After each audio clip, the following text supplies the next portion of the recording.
The Louboutin heel caught Amaka's ribs before her brain registered the movement. She collapsed onto the polished granite of Gangnam Starfield COEX Mall, her body folding instinctively around her stomach as luxury shopping bags exploded across the floor like confetti. Blood filled her mouth where her teeth had cut into her lip. The Christmas tree above her, 50 feet of imported Norwegian pine, swam in and out of focus.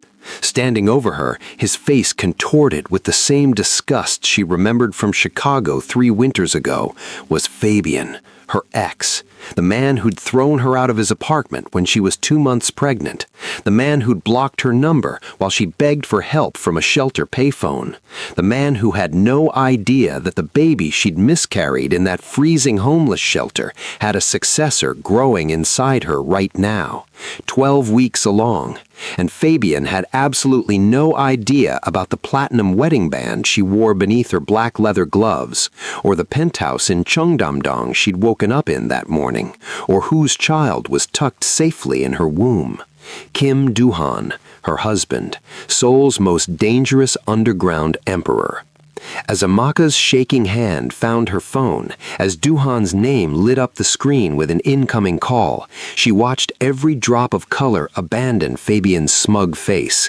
He'd just assaulted the wrong woman, and in exactly 9 minutes, when Do-han's motorcade arrived at this mall's private entrance, Fabian was going to understand what it meant to touch something that belonged to the Kim family. But right now, in this suspended moment with Christmas shoppers frozen around them, he still thought she was nothing. He had no idea his entire world was about to collapse. Before we get to the moment when Do-han walks through those doors, and trust me, you need to see what happens next, I need you to hit that subscribe button right now. We're bringing you the most intense true stories you won't believe actually happened, and this one is about to get absolutely insane. Turn on notifications because you don't want to miss a single moment of what's coming for Fabian. Now, let's rewind to this morning, to the moment before everything changed. Amaka had opened her eyes that morning to Do-han's hand resting on her lower back, his breathing still slow and even. They'd been married for 7 months. She'd been carrying his child for 3. He didn't know yet. She was waiting for Christmas Day tomorrow, had the whole reveal planned with a gift she'd wrapped and hidden in her closet. A tiny hanbok in the Kim family colors with a note tucked inside that said in careful Korean, "Your heir arrives in July." "You're thinking too loud," Do-han had murmured in Korean, his eyes still closed. His voice was rough with sleep, and even after 7 months, it still did something to her heart. "Can't help it," she'd replied in Korean, her accent still heavy but improving. "Tomorrow's Christmas. I'm excited." He'd opened his eyes then, those dark, calculating eyes that had first locked onto hers at a business dinner in Itaewon 14 months ago. The eyes that saw through everything except, somehow, the secret growing in her belly. "Take Kongpei and Mateo with you today," he'd said, switching to English. "No arguments." "Baby, it's just Christmas shopping in COEX. I'll be fine." His jaw had set in that way that meant the discussion was over. "Amaka, you don't move through Seoul alone anymore. You know what I do. You know the enemies that creates. You know what you mean to me." She'd kissed him instead of fighting. His protectiveness used to feel suffocating when they first married, but she understood now. In his world, love was a weapon people used against you, and she was his only weakness. "Okay, security comes with me." The tension had left his shoulders. He'd pulled her closer, his hand sliding to her stomach in a way that made her breath catch. Did he suspect? Could he tell? "I have a meeting with the Busan families until 7, he'd said. "But tonight we're going somewhere. Dress warm, wear the black coat I bought you." "Where are we going?" "You'll see." That smile, dangerous and devastating in equal measure. "It's a surprise." They'd made love slowly after that, carefully, though he didn't know why she'd stopped him when he'd tried to pull her on top of him, why she'd guided him to positions that kept pressure off her abdomen. And then he'd left her in their penthouse overlooking the Han River, surrounded by luxury she still couldn't quite process as real. carrying a secret that would change absolutely everything. 6 hours later, she was on a mall floor, bleeding, staring up at the face of her past. "Stay down there," Fabian spat, his Gucci suit probably worth more than the entire 3 years he'd spent pretending to love her. "That's where you belong, on the ground." Amaka's vision blurred at the edges.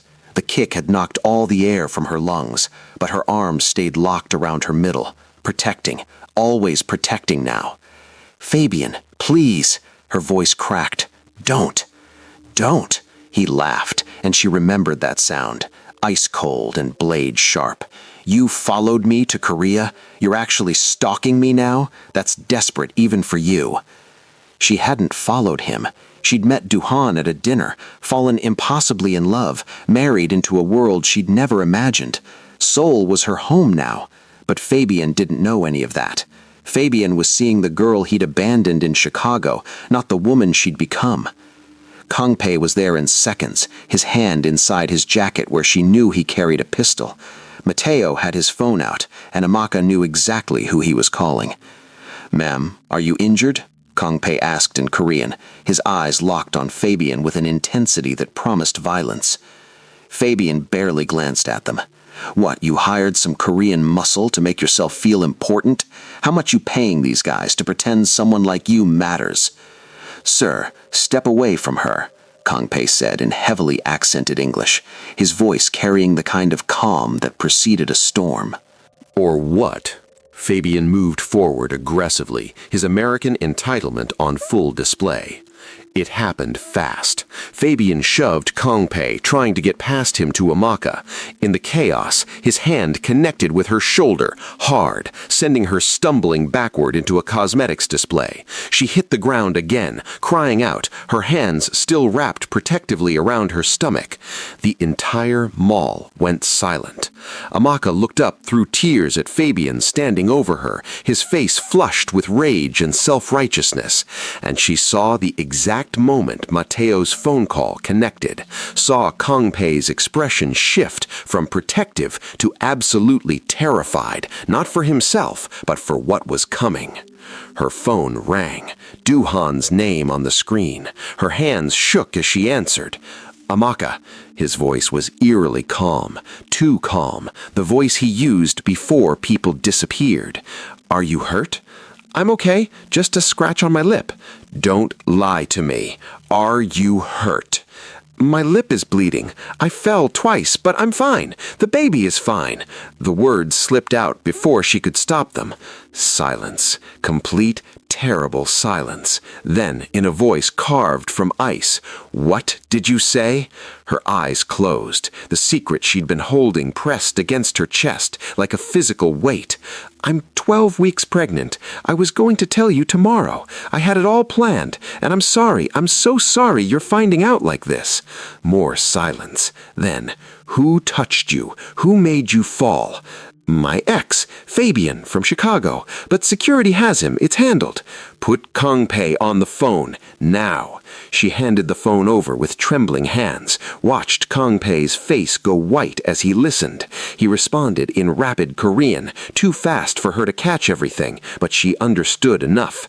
"Yes, sir. Injured twice. Bleeding. The American ex-boyfriend. Physical assault. Multiple witnesses. Footage. Yes, sir. We're holding him. Sir, she said, yes, sir. We'll secure her immediately. 9 minutes. Understood." He handed the phone back. "Baby, I'm sorry," she started. "I didn't mean to tell you like this." "You're carrying my child." His voice shook. "You're pregnant with my heir, and someone put their hands on you, made you fall, made you bleed." "Takeshi, please don't." "His name is Fabian?" The question was surgical in its precision. "Yes, but—" "The same Fabian who left you homeless and pregnant 3 years ago? The one you told me about? The one who caused you you to lose your first child? She'd told him everything one night, months ago, when he'd asked about the sadness he sometimes saw in her eyes. She hadn't expected him to remember every detail. "Yes," she whispered, "I'm 7 minutes away." His voice promised annihilation. "Don't let him leave. If mall security tries to release him, tell them who you are. Use my name. Use my family's name. They'll understand." "Duhan, please." He put his hands on the mother of my child, on my wife, on the woman carrying my heir. There is no universe, no reality, no possibility in which that man walks away from this. The line went dead. Amaka looked at Kangpei, who now had Fabian face down on the granite, his arm twisted behind his back at an angle that looked painful. At Mateo, who'd positioned himself as a human shield between her and everyone else. At the crowd of shoppers with their phones out, recording, murmuring. At Fabian's girlfriend, some blonde woman in head-to-toe Chanel, screaming about assault and lawsuits and American embassy. And she felt cold certainty settle in her bones.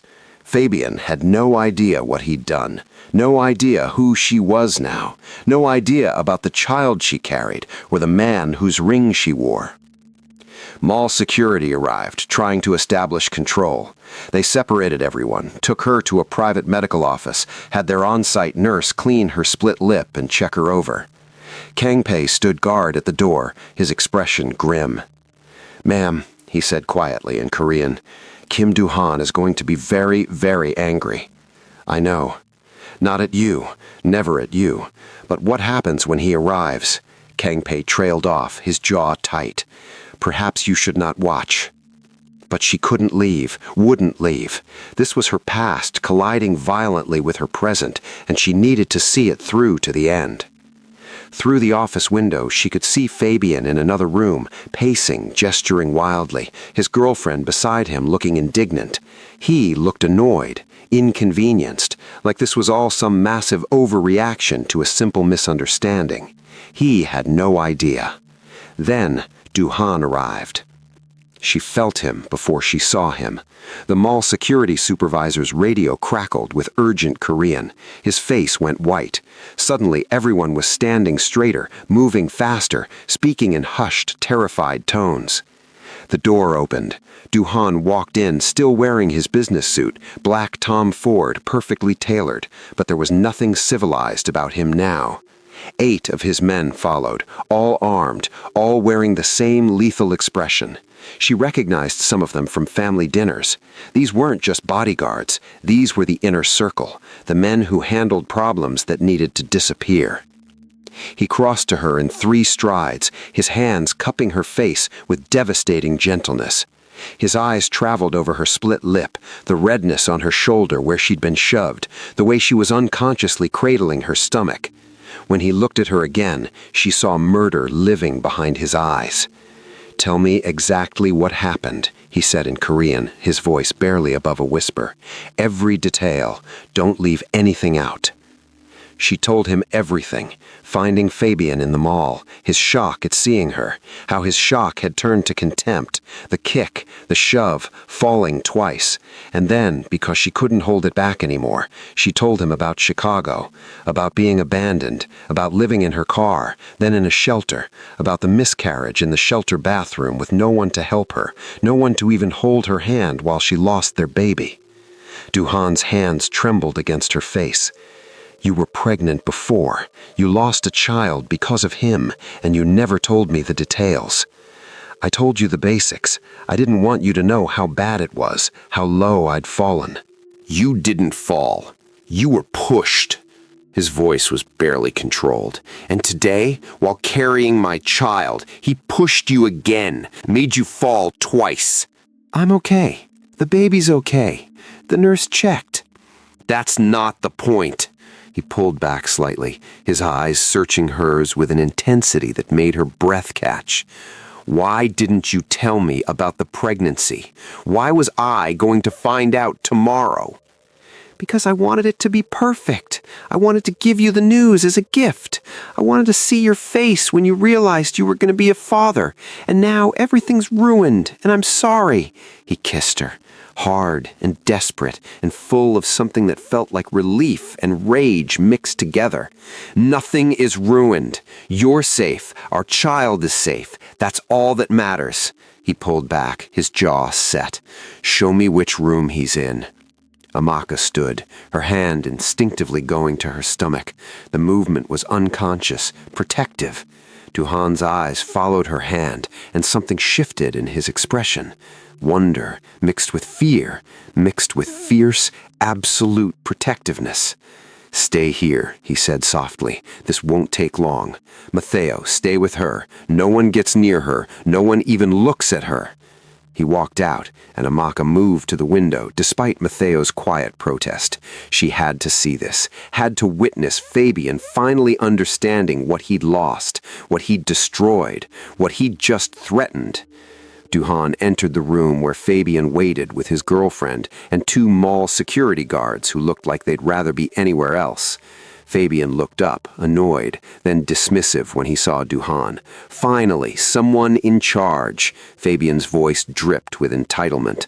"I want to press charges against that woman and her thugs. They assaulted me, held me against my will, and—" Duhan didn't speak, just looked at him with those dark, cold, absolutely empty eyes. "Who are you?" Fabian demanded. "Mall management? Security director? Because I'm going to sue this entire establishment." And Duhan moved. 1 second, he was standing still. The next, Fabian was lifted off his feet by the throat, slammed against the wall hard enough to crack the plaster. His girlfriend screamed. Security guards stepped back, hands up, wanting no part of this. "My name," Duhan said in perfect English, his voice deadly calm, "is Kim Duhan. The woman you just assaulted is my wife. Do you understand what that means?" He dropped Fabian, who collapsed, gasping and clawing at his throat. "I don't care who you are," Fabian wheezed. "You can't just—" "You can do anything I want." Duhan's smile was terrifying. "This is my city. These people work for me. This mall exists because I allow it to exist. And that woman you kicked, she's carrying my child, my heir. Do you understand what you've done?" Fabian's face went white. "I didn't know. How could I know she got married? Last time I saw her, she was nothing. Nobody. Just some—" Duhan kicked him in the ribs. The sound of bone cracking echoed through the small room. Fabian's girlfriend screamed again, but no one moved to stop what was happening. "Let me educate you about reality," Duhan said, crouching beside Fabian's writhing form. 3 years ago, you left my wife homeless and pregnant. She lost that child because of you, because of your cruelty. She survived anyway. She rebuilt herself. She came to Korea and made a new life, and I found her, and I married her, and I gave her everything you failed to give her: safety, respect, love, a home, a future." He grabbed Fabian's hair, forcing his head up. "And today you saw her again, and instead of apologizing for destroying her life, you kicked her while she was carrying my child. You have committed an offense against the Kim family. Do you understand what that means in this city?" "Please," Fabian whimpered. "I didn't know. I swear I didn't know she was married to someone like you. I'll apologize. I'll do anything." "Your apology means nothing to me." Duhan released him with visible disgust. "Here's what's going to happen. You're going to issue a public apology to my wife for everything you did to her in Chicago and everything you did today. You're going to pay full restitution for everything you stole from her 3 years ago with interest. And you're going to leave Korea within 12 hours and never return." "And if I refuse?" Duhan's smile was absolutely chilling. "Then I'll have you arrested for assault against a pregnant woman. I have security footage from 6 different angles. I have 47 witnesses. I have the medical report documenting her injuries. And I have the resources to ensure you spend the next decade in a Korean prison. And I promise you, my reach extends behind those walls. You would not survive your sentence." Fabian was crying now, his expensive suit torn, his ribs clearly broken. "This isn't fair. You can't do this." "I can do anything I want. This is my world." Duhan stood, straightening his suit jacket like he'd just finished a business meeting. "You have until midnight to leave Korea. My men will escort you to the airport. If you miss that flight, I cannot guarantee your safety. Do we understand each other?" Fabian nodded frantically. "Good." Duhan turned to the security guards. "Get him medical attention, then get him out of my sight. If I see his face again, I won't be this generous." He walked out without looking back, leaving Fabian broken and sobbing on the floor. When Duhan returned to the office, Amaka was standing by the window, watching. He closed the door, dismissed everyone else with a gesture, and they were alone. "How long have you known?" he asked quietly in Korean. 3 months, since October." 3 months? He said it like he was testing the words. "Why didn't you tell me immediately?" "Because the first time I got pregnant, I lost the baby at 9 weeks. I wanted to make it past the first trimester before I told you, before I let myself believe it was real, before I let you believe it was real. I couldn't bear the thought of telling you and then losing another child." He crossed to her, his hands gentle on her face again, tilting her head up so she had to meet his eyes. "You thought I would blame you if something went wrong? I thought you might leave, like Fabian did, like everyone does eventually." Pain flashed across his face. "Amaka, I would never leave you, not for any reason, not in any universe. Do you understand me?" "I do now." "We're going to a hospital right now. I need doctors to confirm you and the baby are completely fine. Then we're going home and you're not leaving our penthouse until I say you can." "Duhan!" "I'm not asking." His voice was steel, wrapped in velvet. "Someone hurt you while you were carrying my child. You fell twice. You were bleeding. I will not take any chances with your safety or our baby's safety. So you will let me take you to the hospital, and you will let me protect you, and you will not argue with me. Yes?" She nodded because she could hear the fear underneath his control. The absolute terror that he might lose her, lose their child, lose the family he'd never thought he'd have. "Yes," she whispered. "Okay." He picked her up carefully, carrying her out of the office. His men formed a protective circle so tight no one could get within 10 feet of them. And Amaka let herself rest against his chest, feeling safe for the first time since seeing Fabian. In the car heading to Samsung Medical Center, where Duhan had apparently called ahead to have his personal physician and the head of obstetrics waiting, he held her hand, his thumb tracing circles on her palm. "Tell me about losing the first baby," he said quietly. "I need to know everything." So she told him the whole story. How Fabian had seemed happy at first when she told him, how he'd even helped her buy a crib, paint the nursery in their apartment, pick out names. How she'd believed they'd be a family.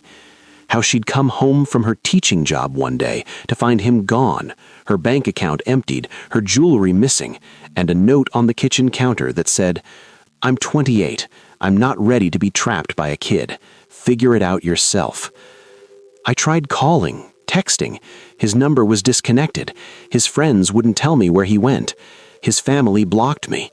I lost the apartment after 2 weeks, lost my job because I couldn't focus.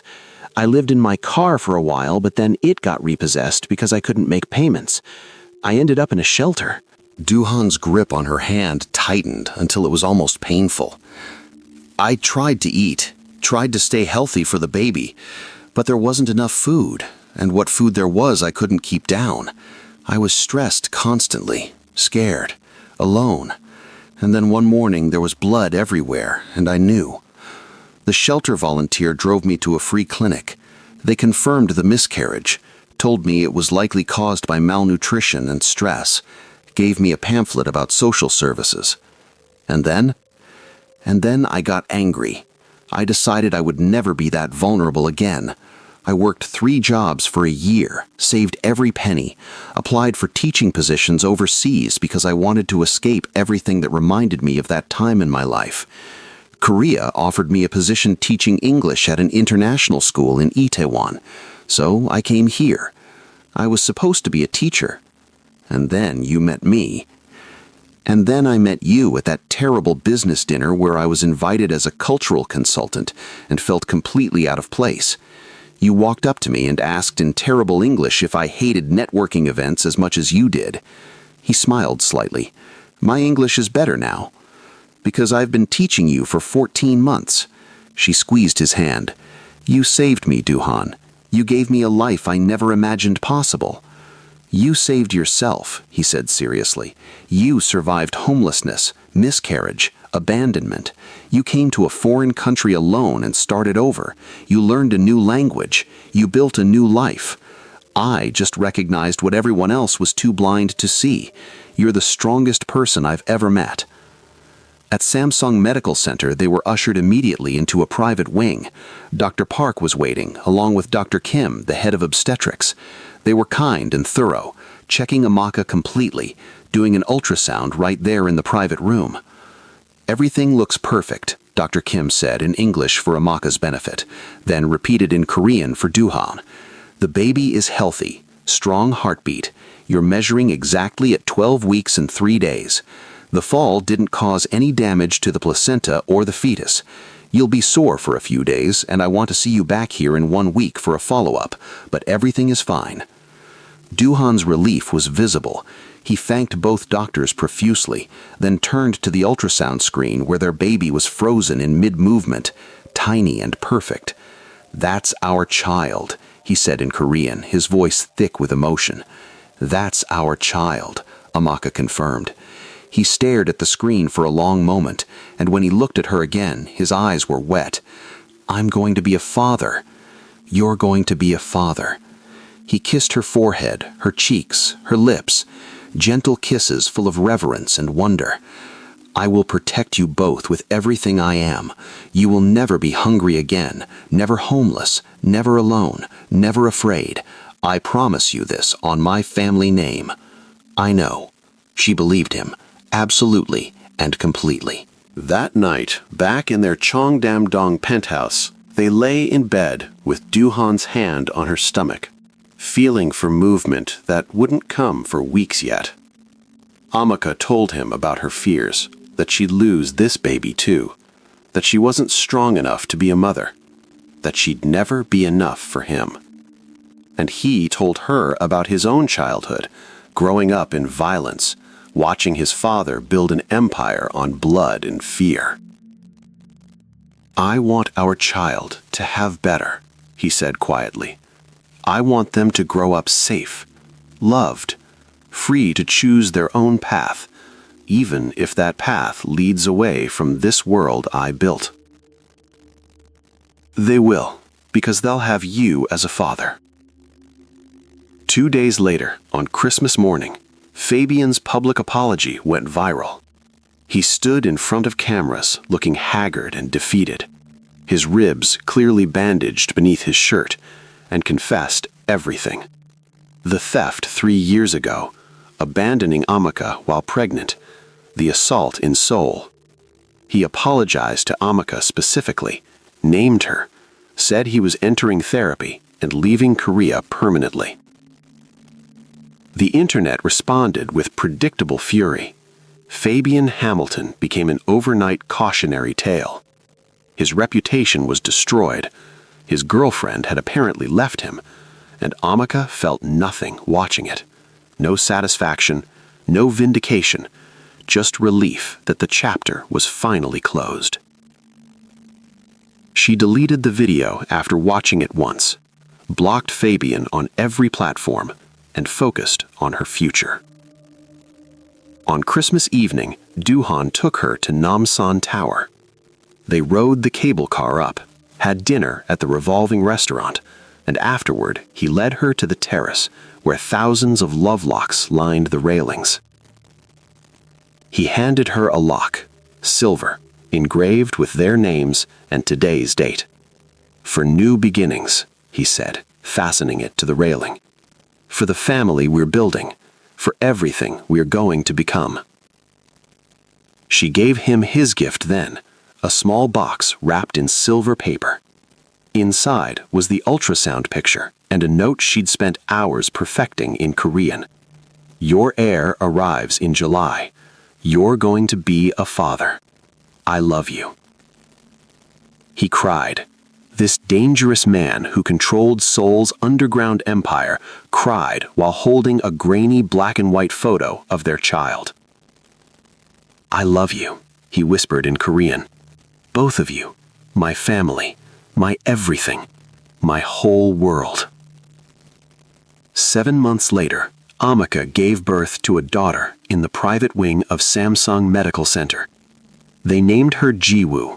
She had Duhan's dark eyes and Amaka's smile, and from the moment she entered the world, she was loved beyond measure. Fabian never returned to Korea. Amaka heard through former Chicago friends that he'd moved to Australia, changed his name, started over. She didn't care. That life was gone. She had everything that mattered here. On Jiwoo's first birthday, Amaka stood in their Cheongdam-dong penthouse, watching Duhan hold their daughter, singing to her in Korean. And she thought about the journey that had brought her here. The pain, the loss, the slow, painful rebuilding, the unexpected love that had changed everything. Fabian had tried to destroy her, had kicked her while she was carrying new life, carrying hope, carrying the future. But she survived. She rose, and now she stood in a home filled with love, holding a future she'd built from the absolute ruins of her past. Duhan looked up, caught her watching, and smiled. "What are you thinking about?" "How far we've come. How lucky I am." "I'm the lucky one." He kissed Jiwoo's head, then crossed to Amaka, pulling her into their embrace. "You gave me everything I never thought I could have. A real home, a family, a reason to be more than what I was raised to be. We gave each other everything." And as they stood there, the three of them wrapped in evening light filtering through floor-to-ceiling windows overlooking the Han River, Amaka knew that some stories that begin in absolute darkness end in light more beautiful than anything you dared to dream. Fabian had been her past, but Duhan and Jiwoo were her future, her present, her everything. Now I want to hear from you in the comments. Have you ever had someone from your past show up and realize you'd completely transformed your life? What happened? Drop your story below. I read every single comment.